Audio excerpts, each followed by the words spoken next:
My guest is seated, and he's Kwame Jantuah, lawyer Kwame Jantuah, who was also the former vice chair of the Public Interest and Accountability Committee. Good morning, Kwame. Good morning, David. How are you? I'm good. How are you? I'm fine. Had a good weekend?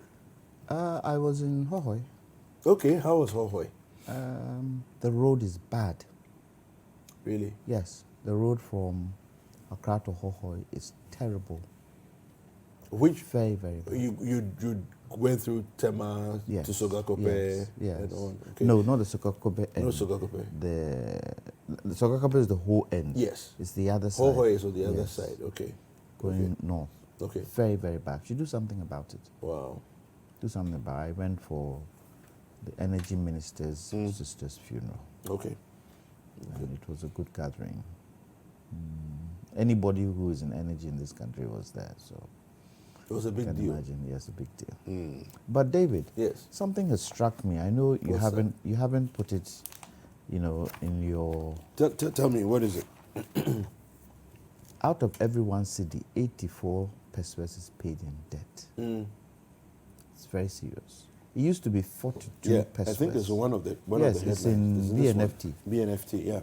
For every city collected in tax, 84 pesos 84 pays pesos, debt. yes. Yeah. So where is government finding money for capital expenditure? Where is government finding money to pay salaries? Where is government Capital finding money? expenditure, is the oil not supporting? How much do we get out of the oil? I mean, the oil is what it's used Come for. on. Oil is what it's used for, the free SHS. we can't, you see, oil is used for free SHS, but there are 4 priority areas. And this year, 92% of that money has been used in free SHS. What about the others? Health, agriculture, roads and infrastructure. What's happening to that? Something has to be done. Yeah. That is serious. Yeah. 84 pesos in every one city. It's very serious. Yeah. It goes to show the economy is not working. Something has to be done. Well, we're going to start talking about comprehensive sexuality education. The president says 2 things. Well, two sides of the issue today. Cabinet rejected new CSE, right? Then also the religious leaders are saying, listen, we went with the president. He's given us assurances. Yes. All of us should cease the debate. Yes. Should the debate end with the call by the religious leaders? That's one. Okay. Then when he says cabinet rejected, how did it show up in the budget of 2019 if cabinet had rejected it? Exactly. So for me, these are the angles that I want you to tackle this. It showed up in budget. It showed up in the guidelines for comprehensive sexuality education in Ghana, and it also showed up in the teacher resource pack. By NACA. Yes. Yes. Yes. So if the president is saying that they rejected it at cabinet level, who infused this in these 3 documents? Absolutely. Especially the budget. Especially the budget. Yeah. Yeah. Because it's approved by cabinet, right? Before it goes to parliament. Who is being economical with the truth? Who is being economical with the truth? And there's something, just before you continue, there's something that I find a little dodgy when it comes to the way things have been done, right? CSE, to be fair, it's not a course. It's not a subject. Yes. So I think it's also disingenuous. Yes. For the Minister of Education to say it's not in the curriculum, as if it was a course, a subject that will be taught. Yes. It's a mindset change. Yes. That the agenda it's about a mindset change. Yes. In the NACA document, I saw it under, I think there's a visual arts segment of the curriculum. Teachers are supposed to go through a process of reorienting the minds of children in terms of understanding the comprehensive sexuality of the way the world is today. Yes. Okay, anyway, you go ahead. Now, the president has said he's not for it. He rejected it in cabinet. But the president doesn't have eyes everywhere. And for me, this is the challenge. The president has said it. The religious bodies are saying, cool it. But the Trojan horse aspect of this thing still is in existence. What's that? these LGBTQ proponents, they're not going to stop. No. They're not going to stop.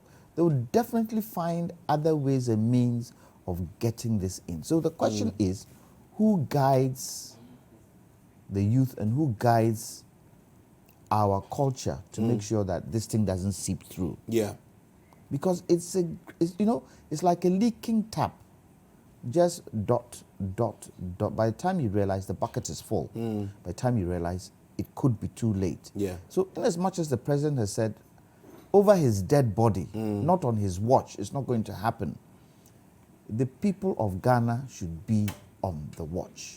Now, you ask the question, whose responsibility is it to teach sexuality? Is it government? Is it educational institutions? Or is it the parent? What responsibility does the parent have? Unfortunately, what we have in Ghana is that we have a lot of our brothers and sisters in the rural areas. Yeah. We need to start looking at culturally how we handle sexuality with our children. It has to be an open topic. We have to discuss it on the media. What should be done in terms of trying to train our young children about sexuality? How is it done? So that everybody has a mindset about it. Yeah. And if any other foreign element is infringing into this particular issue, we can stop it. Okay. It turns out that the two countries that are dead against LGBT, Nigeria and Ghana. Nigeria is 98%. Population doesn't want to hear it. Wow. Ghana is 96. Senegal is 96. And there's some other African countries. But you know, some other African countries too have accepted it. Botswana being one of them. Okay. Now, if it has been able to get its wings into Botswana, it goes to show that there's a possibility of it spreading across other parts. Yeah. When Ebola happened, what did we see? Yeah. It spread. It spreads. It spreads. And everything So spreads. we need to be vigilant. Okay, so let me just quickly read what the president says. He says, recently, there have been raging debates that Nanado's government intends to introduce comprehensive sexuality education as part of the curriculum for basic schools and the free senior high school policy to indoctrinate the Ghanaian child. I didn't introduce the policy for school children to be taught practices that are unacceptable and abominable to our cultural values. Just a minute. Yes. Just a minute. He said what? He didn't introduce the policy. Yes. Who did? Well, it's an interesting point that you made there. Who did? Because he's saying I didn't. Yes. So therefore, you can't put it on him. Exactly. So who did? Well, let me finish. It says, as a Christian, it will never happen that I will preside over such a program. Let us all keep calm because there is no truth in what is being speculated. I will rather plead with you to continually pray for me to gain the wisdom, good health, and kindness to govern this nation. Nanado added. Now, the clergy, this is from them. The president assured us that this thing is not going to happen, and we are taking him by his word. And we believe that it will not happen. This is from the clergy. So, I asked the question, if he says he wasn't responsible for that policy, who was? Two, let's play back the interview he had with the BBC with regards to what he said when this question was asked him. And that balance, that difference. I actually watched a video on Al Jazeera. Yes. Where he's talking to the host of the show. It's Al Jazeera. Yes, Al Jazeera. Yes. And he says to the lady who's hosting the show that it's bound to happen. Yes. It says it can't be stopped. Yes. Okay. And we don't have, paraphrase, that critical mass in Ghana yet. Yet. but it's something that is bound to happen eventually. Does So, that not go contrary yes. to what he's saying here? Well, I mean, for me, I think it's very important. I would like to for Elvis Before to weigh in. just yes. before Elvis comes Okay. in, don't you think the president should had explained his explanation with Al Jazeera before coming here? Because it's contradictory. Maybe I could be dumb, but in my mindset, what he said now and what he said previously is contradictory. So we need real clarity. And for me, the challenge is that the president doesn't have eyes everywhere. He said they rejected it at cabinet, but we've seen it in 3 documents. We've seen it in the budget. We've seen it in the guidelines. We've seen it in the resource pack. How did it get in there? We need to ask the question. Okay, so Elvis, you're welcome. Thank you. How are you doing? I'm good. Yourself? I'm all right. Good weekend? No, not a good weekend. I had Really? some serious cold. Oh, so sorry. Anyway, so you've been listening to the conversation that we've been having, and President says nothing to worry about. He didn't introduce it. It's not going to happen under his watch. Can we take him at his word, as the religious leaders are suggesting? I don't know whether people listen to the president, but I listen to the voice clearly. The president was very clear. He did not say that CS will not take place in education.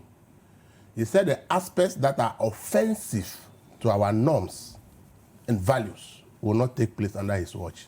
So you see, there are 2 different things. People did not listen. I guess that's the concentration. People here. did not listen to That's- what he said. People are saying that they say comprehensive sexuality will not take place No. at all under his watch. He never said that. He said that they rejected the current one based on the fact that it did not pass the cultural sensitivity test. Yeah. So they asked that they go look at the aspects that they think are offensive and review. And GES has written to those developing the guidelines to take a second look and take critical look at the ones that cabinets have raised issues with. So it is not that comprehensive sexual education will not take place, but the aspects that are deemed as offensive to our norms and values, the aspects that are deemed not to have passed the cultural sensitivity test, are the ones that he said will not happen under his watch. So you see, unless people really didn't listen to the voice very well, but listening to the voice, I realized that he did not say, that's why he stated that he didn't introduce it, and that it was introduced as far back as 2015. As far back as 2015, that it was introduced, and it's officially on record that CSE was introduced in Ghana as far back as 2015, and he made that point. Yes. So he's saying that they came to power and said they're going to review the curricula of the educational system. And as part of the review, they also reviewed the existing CSE curricula. But what was brought as guidelines after the review, Cabinet looking at it thought that there are portions of it that cannot meet our values and norms, and therefore they should go back, take a second look at it, and bring it back. Okay. So if you listen to the voice clearly, he mentioned there are 8 areas that government is considering to introduce to the educational system. He mentioned sanitation, he mentioned energy, he mentioned road traffic, and as part of the 8, comprehensive sexual education is still there. So you see, the religious people are not supposed to say that the president has said so. They should be saying that when that review that is set to be done, when it is ready, we want to look at it. Yeah. So I'm thinking that maybe the religious leaders themselves Don't were understand carried away and they don't really listen to the president critically, because the CSE is going to come back again if what the president has said is what we are going by. It means it's coming back again. But the 8 priority areas he mentioned that are being developed as curricula for our system, the comprehensive study is still part of it over there.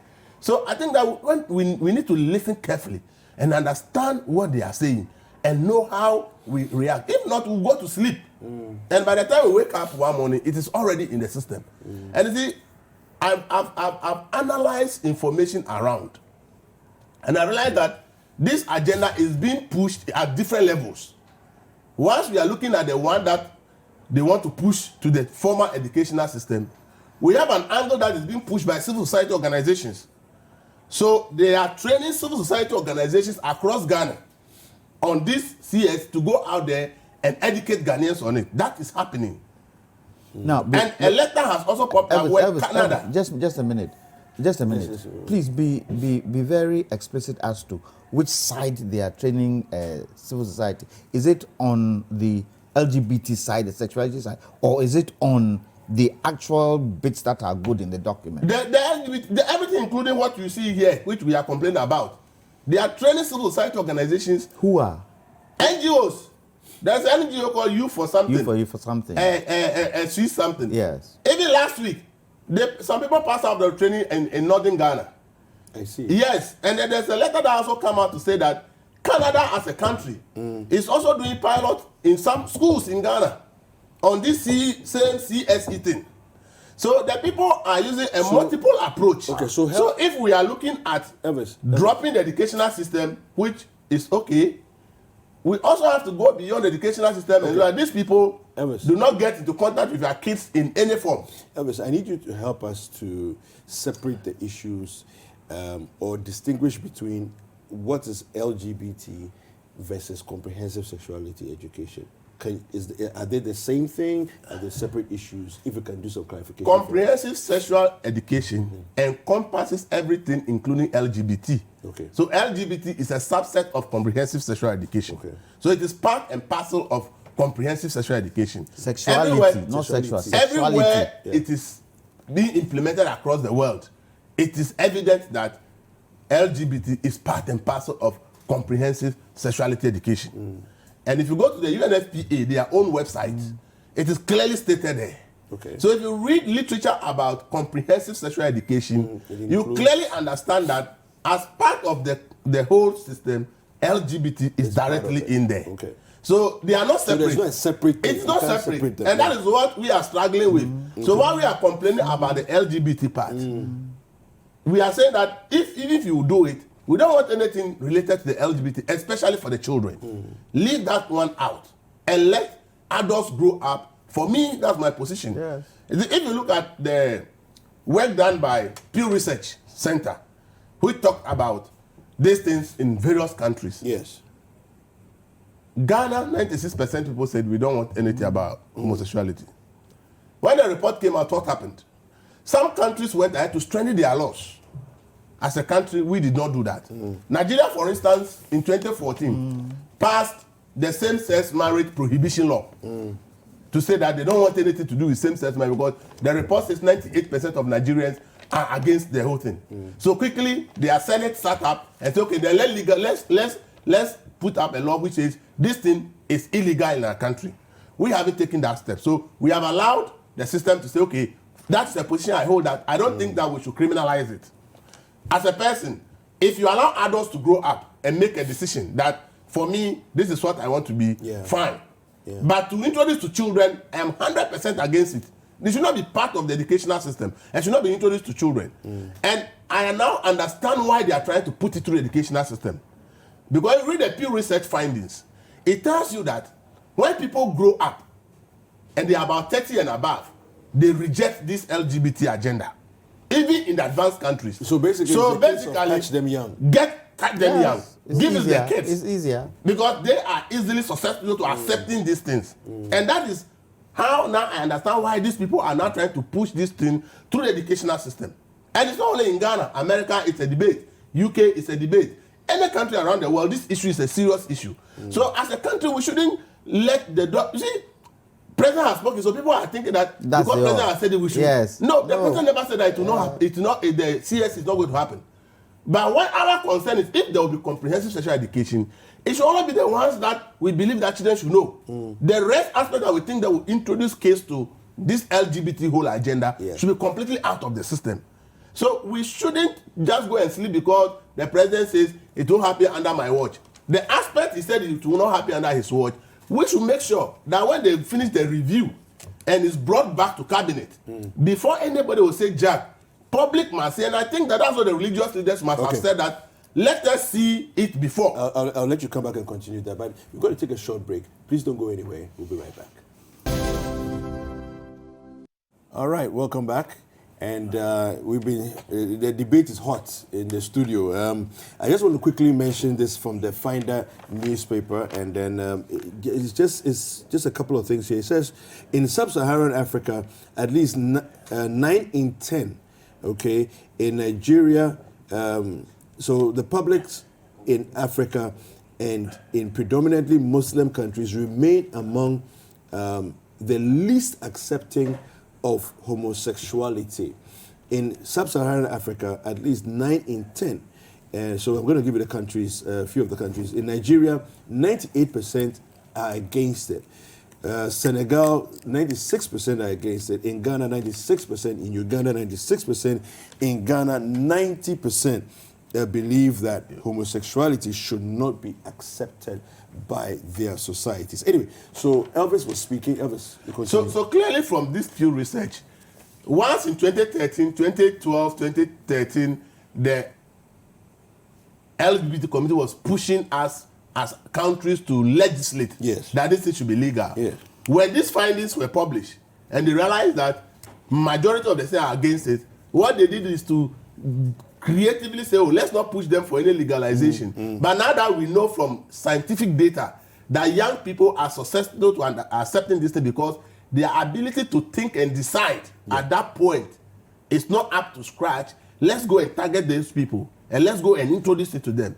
So now we are being asked to introduce things that our children and kids who cannot take decisions for themselves will confuse them, and they grow up and say, oh, it's normal. So by the time they do this in 10 years, 15 years, 25 to 30 years old all will now be saying that it's normal. At that point, you would now have majority of people say it's okay, so make a law to legalize it. Yeah. You see, in their countries, they didn't do it the way they are doing it here. In their countries, they lobbied lawmakers for their laws to make it legal. And then, because it is legal, they are able to take it through the system. Yeah. But because they know that in these countries like Ghana and others, they can't get the legal system to legalize this. Now they are taking it from the grassroots level. So for me, as I've said, kids are kids. The reason we say children cannot decide for themselves, and that is why when they commit a crime at certain age, they don't go to jail. You can't jail them because they are juveniles. They are minors. That's why we said if they are not at a certain age, they can't do what adults do in terms of sexuality. And we said they can't sign legal documents if they are not at a certain age. If we are putting all these restrictions because we believe that they are not capable mentally to take these decisions, it will be so wrong for us to introduce them to things like this, which are so complex even for adults to understand. Yeah. And we are trying to introduce these things to kids. For me, it should never be part of the educational system. Let the parents at home. You see, one problem I have is that society has become a place where once a section of the society is failing on something, instead of us making effort to let that solution, to find a solution, we think that we should spread it rather. The irresponsibility should be spread because a certain section of society is failing. Let the failures rather be legalized and spread. I don't think that that should be the case. Okay? This LGBT thing, some time ago it was very criminal in many countries. And it's still criminal in many countries today. And in countries that we have been deceived to believe that it is even acceptable, many of their people are against it. In the US, 52 states, 26 agree and make it legal in the educational system. 26 states say no, we want abstinence. So it is not legal in 26 states.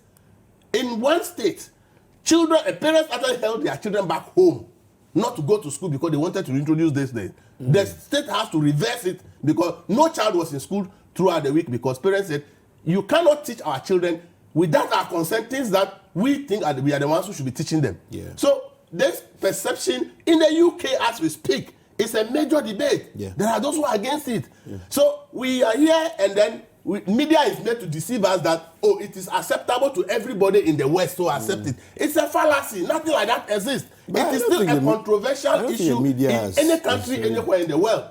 So when you see this thing, 1 or 2 gay people married, and then they make it big news to confuse the public that it's acceptable everywhere. It is not. So we should understand that even in the so-called countries where these people are trying to bring these things, it is still a very controversial issue.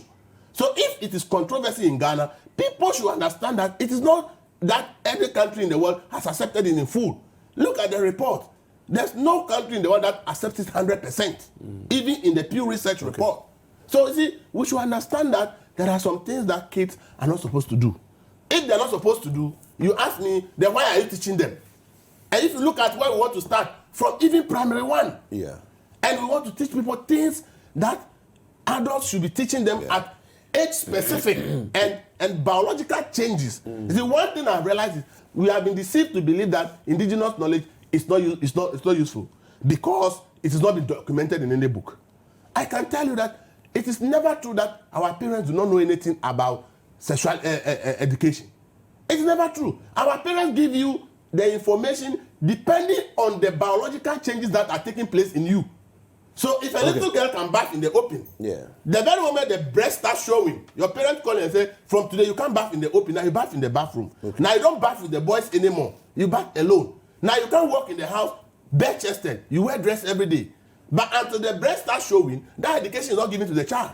So our parents give biological changes specific information. Depending on the changes that are taking place in the child, they give you education. But now we want to throw away the biological changes and say give them all the information, whether the biological change is taking place or not. That is a useless way of teaching people. So, yes, just wrap up on this. From what Elvis has just said, you see that children go through a maturity level from certain ages right up. And it happens to all of us. It happened to us all when we were growing. But you see, we should be very mindful. And David, let me ask a question. Is homosexuality a criminal thing in Ghana? I think it's still a crime on our law books. I've heard certain media stations ask, what about their human rights? Can something criminal have a human right? No, your rights are restricted when it comes to... exactly. So the media should be very careful not to say that the LGBT people who practice LGBT have a human right when it's criminal in this country. Very, very careful. I heard on certain radio stations this morning saying, for lesbianism is not in our law. What about homosexuality? What about their human rights? And I asked myself the question: what human rights? Yes, probably in the UK you say it's a human right of an individual who is LGBT because it's legal. But in Ghana it is not legal.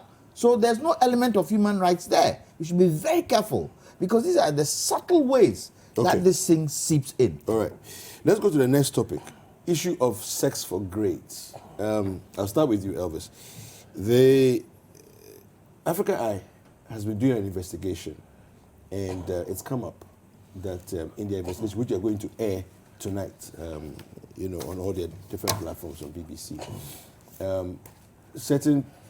according to in the trailer at least, 2 different people were caught on camera, very suggestively harassing and putting girls who were basically in a position of need in a very, very stressful and compromising situation where they're demanding for sexual favors in order to give them access to either the university or access to good grades. What's your take on that? I'll read the story in a bit, but just you go ahead. No, I think that, see, this is an open secret in all public universities in Ghana, even some secondary schools. But you see, anytime you raise it, the issue they ask is, where is the evidence? So there becomes a problem. Men, they have been preying on these students. We've all been to school, and we know. You go to every tertiary institute today, if you ask students which lecturers are preying on girls, they can point you to them. It is something that is happening. But it's like society has not taken this issue seriously. And therefore, people continue to take advantage of the students for many years. And you see, this is one reason why, whether you take a knife, you are cutting my head off, I'll still support the ANAS methodology. Because these things can never be exposed through any formal or normal journalistic means unless you do undercover investigation. How do you get a lecturer openly tell you that this is what I want? Okay, so you can only do it in a secret. Okay, so the article on citynewsroom.com says a University of Ghana lecturer has been caught up in the Sex for Grades investigation carried out by BBC Africa Eye. Despite compromising footage in an excerpt of the documentary released ahead of its full premiere, the lecturer at the College of Education, Dr. Paul Kwame Butako, however, denied the claims according to the report. He is seen to be having allegedly inappropriate interactions with a reporter posing as a prospective postgraduate student. Okay, so this is where he has the reporter to be side boy. Yeah, it's like, let me be your side boy, be my side chick. That's what I'm saying. See, these things have been happening.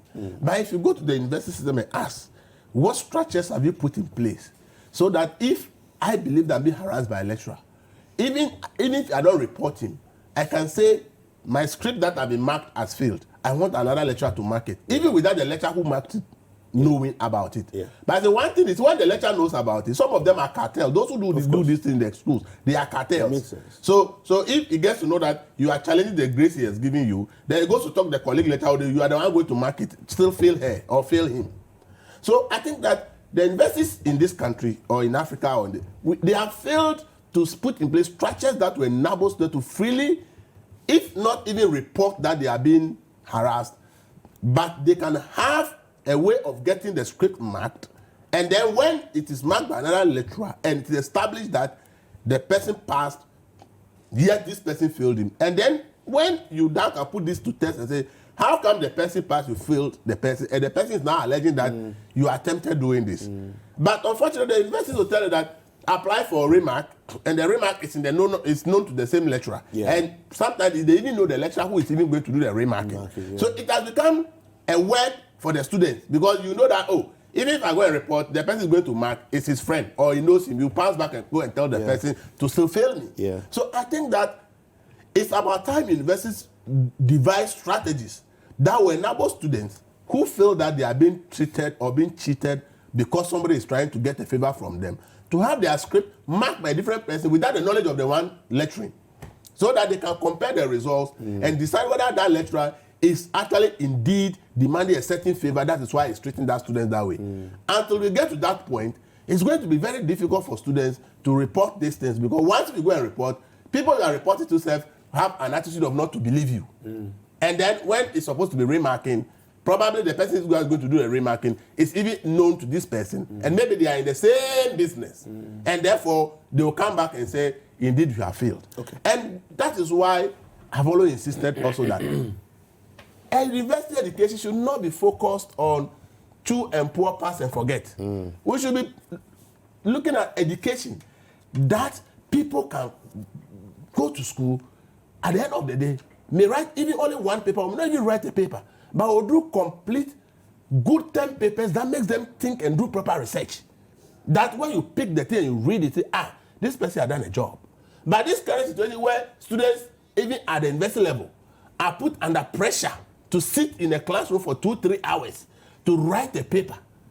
For me, it will come out with some of these things, and it will come out with the flexibility of students being able to say, or schools being able to say, if you are able to do a research paper, a term paper, and it meets these standards, you have your degree. That is what we should be talking about. Okay. But the current system there, it gives the lecturers and those who are teaching that advantage over the students. And until we address some of these issues, okay, it will be problematic, because somebody can go to exams while under pressure, and because of our pressure, we even forget what to write. That's true. So we should begin to, but this lecture, the question I ask myself, are they going to be given any punishment, or they will just be removed from the school?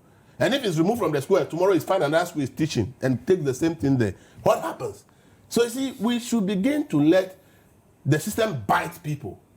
Then it will serve as an example to others that you can't do this and go free. Yeah. Okay, so we need to let the system bite. It seems like a challenge that we've had, not just in the education sector at the tertiary level, but it's something that seems to run through a lot of the discourse that we have in this country. Talking about the university, we are looking now, this one exposes lecturers. What about exposing students who also basically decide that they are not going to bother learning? They're not going to bother, putting in the grind, burning the midnight oil, but they will seduce their lecturer and, get good grades in exchange.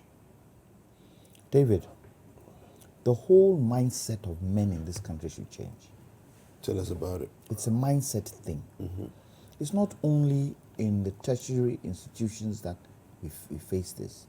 When young ladies go and look for work, some of the things they go through, just for them to be accepted, they might have the grades, they might have the qualification, they can do the work, but they are not employed because of this kind of behavior. They didn't give a favor to somebody.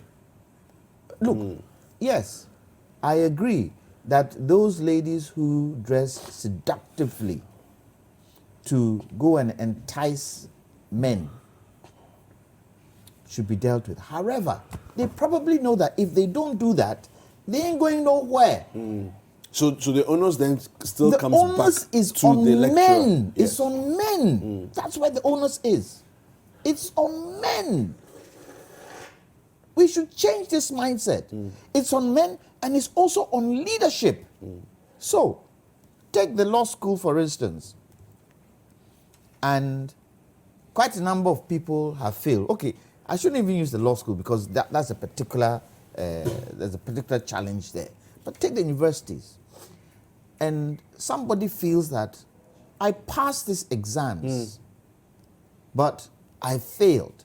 There has to be a body instituted that can now take the papers and remark those papers. And once the papers are remarked and it's found that the students actually passed, a certain percentage passed and they were failed, they should take on the lecturer who marked those papers.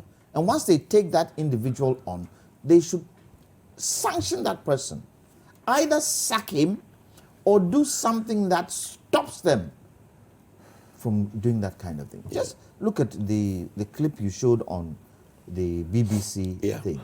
He didn't even go first to talk about the course that the lady was requesting for. He went straight into his sexual habits. It is wrong. Something should change. The mindset should change. Because if the mindset doesn't change, it's going to be very difficult. This thing has been going on for years. How we see women in this part of the world has to change. And apart from that, women themselves have that responsibility, owe it upon themselves to what? Expose this type of thing. As difficult as it may be. I think it's important. When you know that it goes on. Yeah. So, you've come to see me. You're sitting in front of me. I'm talking things that you don't like. Intentionally request for a second meeting. And as you go to that second meeting, put a tape recorder. Or your phone. Nowadays, phones can record. Put your phone on record. And even put it on the table. And hear what he's... And if the things that the lecturer is saying, or the person going to hire you is saying, is contrary to what they should be doing, expose it. Yeah, but you see, here we live in a country where people who have been caught on audio still deny. Even video, they try to deny. You know, but on audio, you say it's not my voice. When the voice is yours. They say it's not my voice. Yeah, what's the proof that it's my there voice? There is voice test. But you see, lawyer, this is the issue. We don't seem to be able to have that rigor to fully follow through on issues. Why? And then bring punishment. Why? That's what I want you to answer. Why? I want you to is answer it. Is it political? Is it political? I don't know. Is it fear? Is it that we are scared to expose, if I can use the word, so-called leaders? Is that what we're saying? Sometimes you will see. Sometimes you will see. Wait. Sometimes you will go to a workshop held in Akosombo. Yeah. Inverted commas begin and close. Okay. A politician comes and you see a young 23 or 24-year girl following him. Politician will be my age, 62 years, 63 years. Don't you ask yourself the question, what is this young girl doing with this old man? It's a PA. What kind of PA? PA. And you know that in signing for the room, they've signed for the same room. What goes through your mind? Do you not say to yourself, this can be my daughter? Yeah. Are we not supposed to approach that individual? Call him out. Yes, call him out. Even if you put us out. Okay, this one there is not fine. Oh. Yeah, young, small girl, it's not good. There are people their age, 50, 45, who are mature enough that you can do that with, but not the young ones. Yeah. So we now talk about sexuality in CSC. What's the difference? Yeah. What's the difference? If you are polluting a 23, 22, 24-year-old, in fact, 30-year-old, by doing that, what's the mindset? We've got to change. Okay. And if we have to bring the laws in to change it, those laws should be, and I'm sure we have those laws, it should be enforced. Yeah. And that is our challenge in this country. Enforcement of laws. That is the challenge we have in this country. It has to change. Little drops of water. So, BBC has done this. And look, since Anas did his exposés, who has followed up? Okay, some media houses are doing it. Like you guys did even the traffic one. Some media houses are doing it.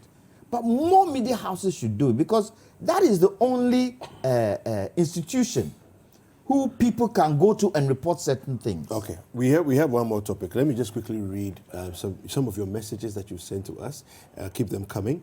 The president did not contradict himself as Mr. Jantuah was making us believe. The president just, as the panelists agreed, that LGBT could spread out in the future if care is not taken, though we are against it now. When was this? This is the Al Jazeera meeting or No, this particular one? Well, I'm not sure. This is what the viewer is saying based on our conversation that we're having here. Okay, so I think we shouldn't even debate on this CSE thing. We should just drop it. Enforce laws against LGBTQ so that there's no gray areas in our laws. This is from G Love in Enyirese. Good morning, Breakfast Daily. Nanado is taking Ghanaians for a ride and we're not interested. If indeed the president used past tense for reject, it means someone is pushing it on Ghanaians. Why is that person still in office? Is he not being misled again? All right, then wisdom from UPSA. He says, in the sex for great matter, I feel sorry for them because I work at UPSA. And if you see the dresses some of the ladies wear to lectures, No, it's not an excuse.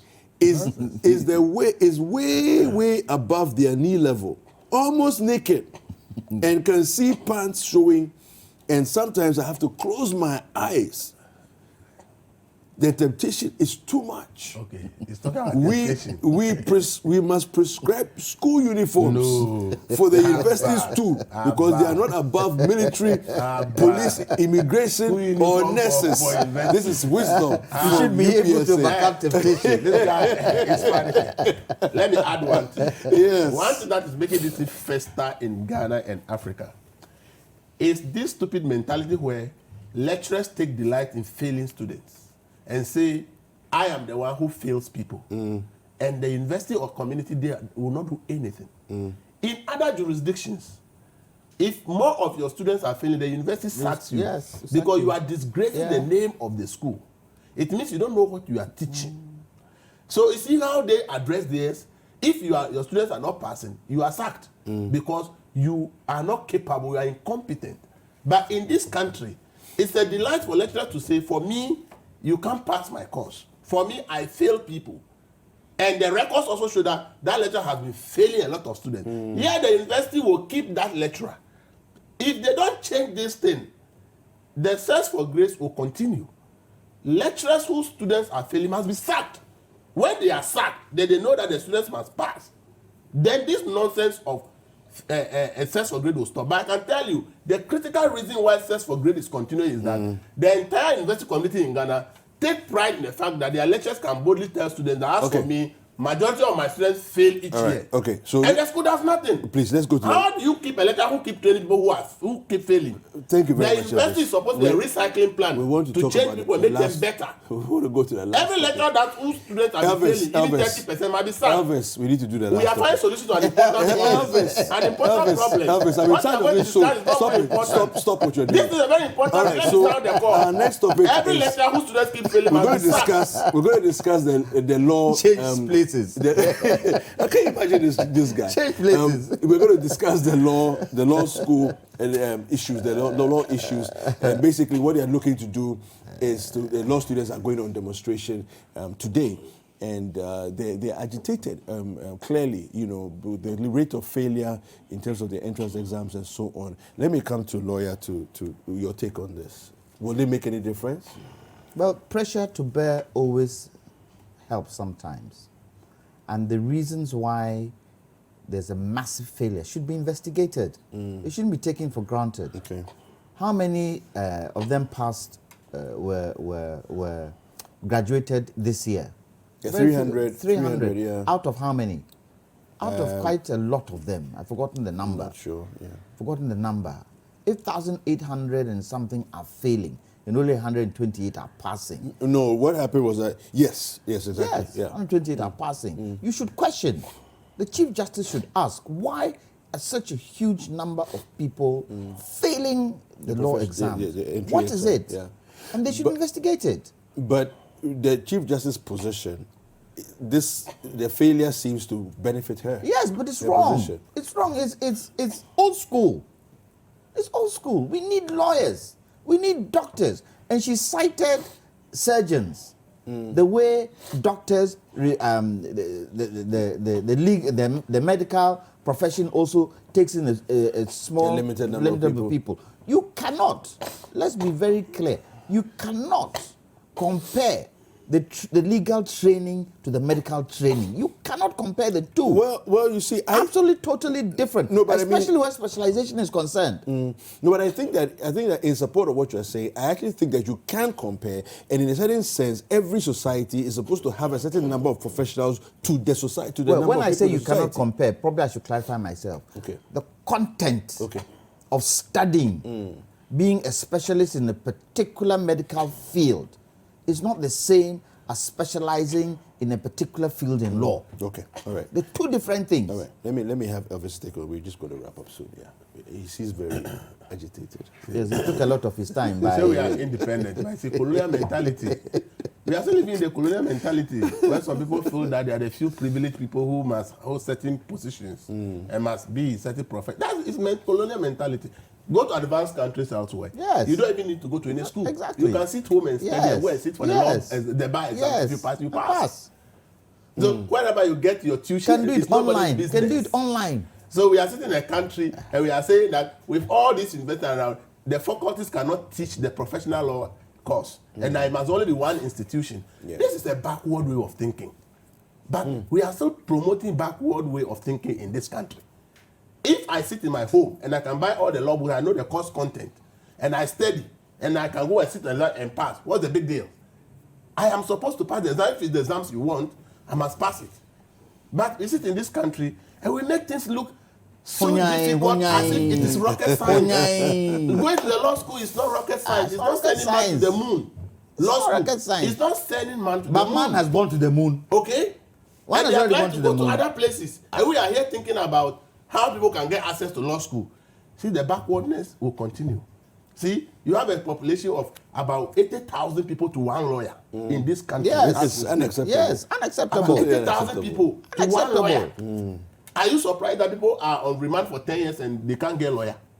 And I'll use the Itlos case. How many maritime Ghanaian lawyers were on that case? We have to go and hire foreigners. Foreigners. So you see, instead of us opening up the system and making sure that the right things are done and get more lawyers, we are thinking about how to restrict people from getting access to law education, legal education. Meanwhile, a lot of people in the system need legal education. Yeah. If you have even a family issue, even if you want to divorce your wife, you need a lawyer. All right. So It's your house, so between you and your wife, you need a lawyer. All right. And yet 80,000 people Thank you chasing very one lawyer. much. Where do you get a lawyer? Thank you very much. Thank you very much, Elvis. So my guests have been Elvis, Elvis Darko, who is the editor of the. I thought you were going to say Elvis Jantuah. But it's sad. If Nooks is still active, Elvis, this issue Elvis, we have to go. Please, let's respect It's our sad Nooks viewers. and that NPP organization. Thank you very much So now they are toothless. for watching. Elvis Darko is the editor of the Final Newspaper, and Kwame Jantuah is a lawyer, and they've joined us. us on this show, and it's been an exciting time on this segment. But just as a quick reminder, the hashtag WAI has not ended, actually. It's still ongoing, and this station is still pushing the agenda as a war against indiscipline. Don't go anywhere. We'll be right back with the next segment. Hi guys, I hope you enjoyed this video. Subscribe to our YouTube channel, The Citi TV. For exclusive breakfast daily content and other Citi TV programs. Like, comment, and share with your friends.